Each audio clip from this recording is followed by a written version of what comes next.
Moscow this morning. Last night, the United States Embassy was the victim of a terrorist attack.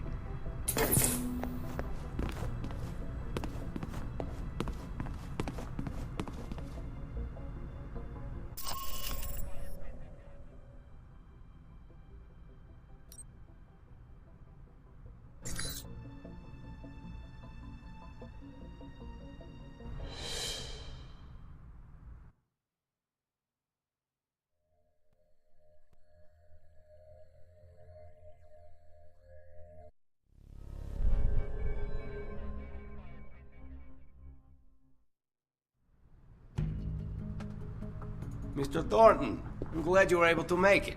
I have the information you requested. Glad to hear it, Mr. Surkov. Sergey, please. That outfit of yours has enough pockets to hold a toolbox. Are you here to check the internet cable? Only if you let me plant a bug on it. Understood. Mr. Thornton. Michael. As I said, I was able to track down the information you requested. After reading your dossier, however, I had a proposal for you. So you found out what Halbeck is doing in Moscow? I did, but there's more to it than that. Michael, I'm going to be honest with you. Based on your record, I think you're someone that can be trusted. I have had dealings with Halbeck. In fact, I was their initial contact for smuggling weapons into Moscow, including these missiles you're looking for. Money talks, then. It was more complicated than that. Halbeck and I did not see eye to eye on the terms of our arrangement, and we had a falling out. Unfortunately, they've found a new partner here in Moscow, a Konstantin Brayko. Brayko? I don't think I've heard of him. If he's an arms dealer, I'm surprised he didn't show up on the radar when I arrived. He merely has delusions of becoming one, which makes him more dangerous. He's not the man to show restraint in business dealings, but few members of the Russian mafia do. Just tell me where he is. He has a mansion outside Moscow. I believe the latest weapon shipments are there as well. So he's probably well armed. That is likely, yes. Halbeck's arrangement with Brayko is going to cause repercussions. I'm a reasonable man, but Brayko is dangerous. He will sell to anyone, provided they have the money. Those missiles, along with the other Halbeck munitions, could end up in places where greater tragedies can occur. So what's your proposal? If I help you with Brayko, I do not want my past involvement with Halbeck exposed. Working with him was a mistake, and I understand that. If the information you can provide helps stop Halbeck's plans, I'll do what I can to keep you out of it. Then I can ask for little else. I felt you would be open to such a deal, Michael.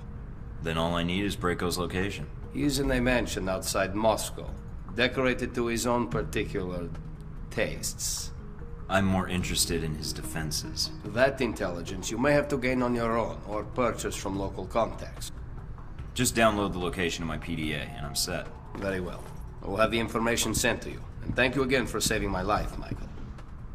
Whoa there, big guy. Didn't see you there. You been there the whole time? My apologies. Champion Chick is here to see me, Mr. Thornton. If you are going after Brayko, then I am in need of protection while you're away. Nothing better than a walking wall, I guess. That medal for real? Champion Chick won it in the Olympics.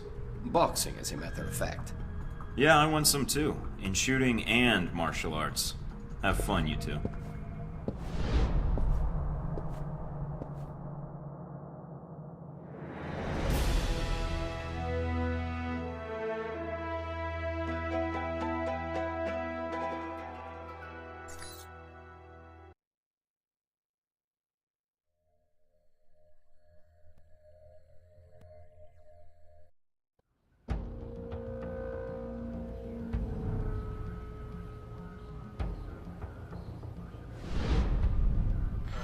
So you and Surkov met at the embassy during the attack. I could have timed it better had I known the VCI was planning to assault the place. But you survived, even if many of the Marines stationed at the embassy did not. An unfortunate coincidence. Who knew those mercenaries would choose that moment to attack? The Marines were doing their job, they knew the risks. And they killed a lot of mercs, so it evens out. You're surprisingly laissez-faire about the business. There were higher stakes. If the VCI and US Marines want to kill each other, let them. Not my business. You're quite the realist. I would have expected more patriotic rage. But you handled yourself exceptionally well. You must have had help. You're truly a skilled agent, Mr. Thornton. But one man against several highly trained squads? No, the odds aren't that good. Sometimes the best method is to send a man in alone. Good help is hard to find, and it usually slows me down anyway.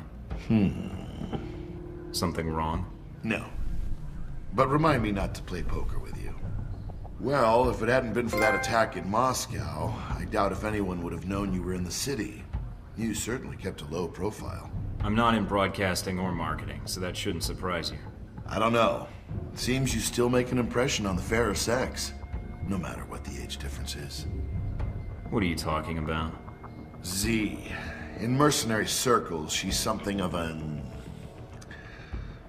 old reliable. Is that why she's on your payroll? Ah, so you backtracked that, did you? Very good. But back to the reason you were at the embassy.